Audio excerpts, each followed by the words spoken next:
Oh, y'all say I'm short? I didn't say that, Chief. Huh? I didn't say that, Chief. Huh? Whose stand is this? So when I come, don't go too short now. Yeah. All right, Chief. All right, we're good. We're going to make you look like 6 feet tall. All right, all right. Yeah. Is that good? All right. Are you guys ready? Ready? All right. Okay, Chief. All right. Good afternoon, good evening, everyone. Executive Assistant Chief Troy Fenner here with Chief Lopez, Chief Jones, Lieutenant Crowson, and Lieutenant Garner. So today we had a lengthy, I know everybody's been looking at the news. We had a lengthy chase through our city. So I'm going to run down a quick timeline and we'll entertain questions. Just want to say the main thing, and most importantly, nobody sustained any serious injuries today. I think that we had at least 3 accidents during this chase. So let me start with the timeline. Approximately 3:36 p.m. this evening, our officers responded to a family disturbance in the 4900 block of East Ridge Creek, which is located on the south side of the city in the Hiram-Clark area. The suspect was threatening to shoot some family members. So as the police officers arrived, he immediately took off, chase ensued. It went through a large part of the south side of Houston into the downtown area. So at approximately 4 p.m., I know y'all probably heard me get on the radio, I discontinued the chase because we knew the suspect's identity, believing that when he stops seeing the lights behind him, he'll back off and he'll calm down. That didn't happen. At about 4:20 p.m., our officers spotted him in the downtown area, driving down the wrong way of the streets, also driving on the sidewalks. You can imagine the decision that we had to make, okay?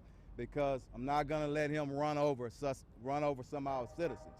So at that point, I asked them to try to pin the suspect if they could get him pinned safely. So right here at the intersection of San Jacinto and Russ, the suspect struck a pole. Our officers were able to move in and pull him in. Shortly thereafter, we restrained him and got him in custody. We've since spoken to some of the family members. He does suffer from mental illness, and you could tell that, but the fact we have to continue to weigh our public, the safety of our citizens, the suspect, and our officers. So we critically evaluate and look at every chase, and we'll do that in this one. But again, I'm really proud to say and glad that nobody got hurt. You can imagine at rush hour, thousands of people are in our downtown area, and that was going through my mind when I first terminated the pursuit. But as I said, he didn't back off. He continued to drive erratically and put citizens in danger. So I did say that there were 3 accidents, no major injuries. So we'll open up to questions. I'm not sure, ma'am. That's going to be part of the investigation. This scene is still fluent. It was all over. So we'll get that and report to you guys a little bit later on it. Chief, I understand at the original call, the domestic disturbance, that there was concern that maybe he had a gun, maybe pointed a gun at his own kids. Yeah. Heard that, and then was that a risk factor?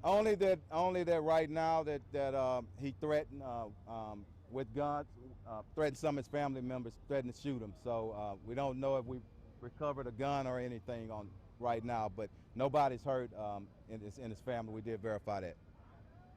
Any more questions? Go ahead.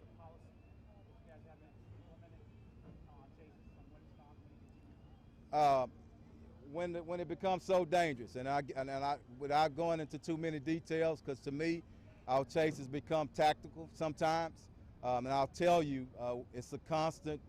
Every day, every second of that chase, we have to monitor it.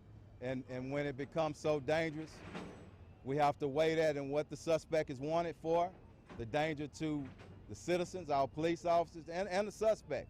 So it's some responsibility that we place upon our supervisors, all the way up to lieutenants, and today all the way up to me, and I oversee patrol. So I felt the need to terminate the chase at first, but you can't predict what suspects do. and it's very difficult on our police officers because, you know, we're trying to do the right thing and keep our public safe, but a lot of times, guess what? The suspect's actions dictate how we respond.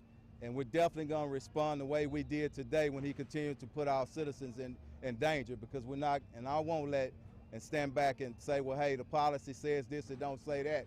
You have to act sometimes, use good common sense and good judgment.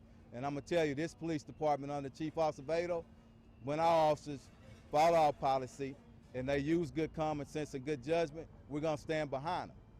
Are you able to tell us any more about how you were able to apprehend him? It seemed like he was kind of reluctant and unresponsive to the chasing.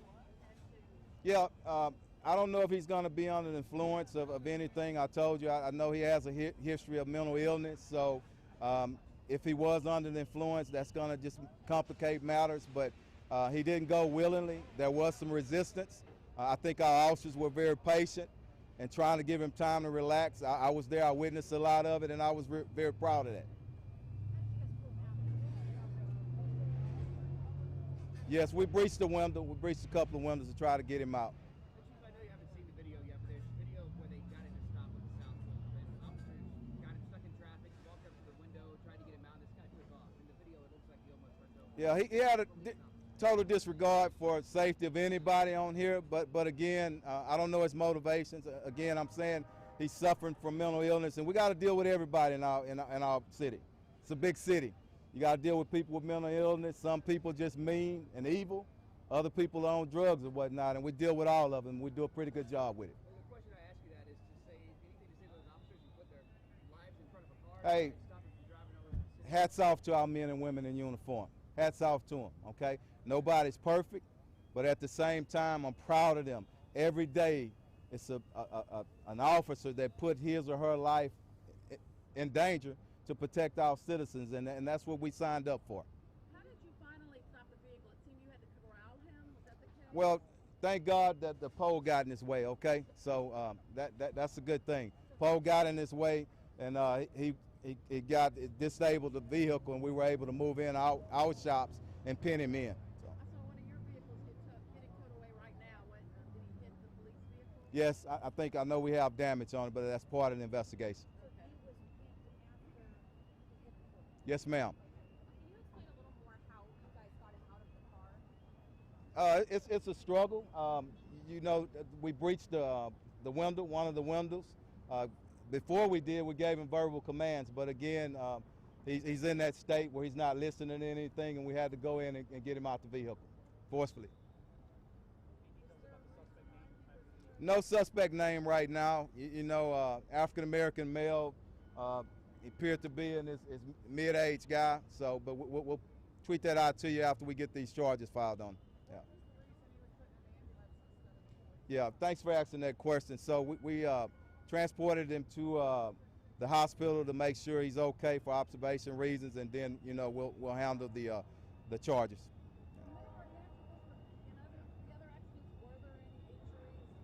No serious injuries, but you know they'll report back to me on that right now. It's still fluent.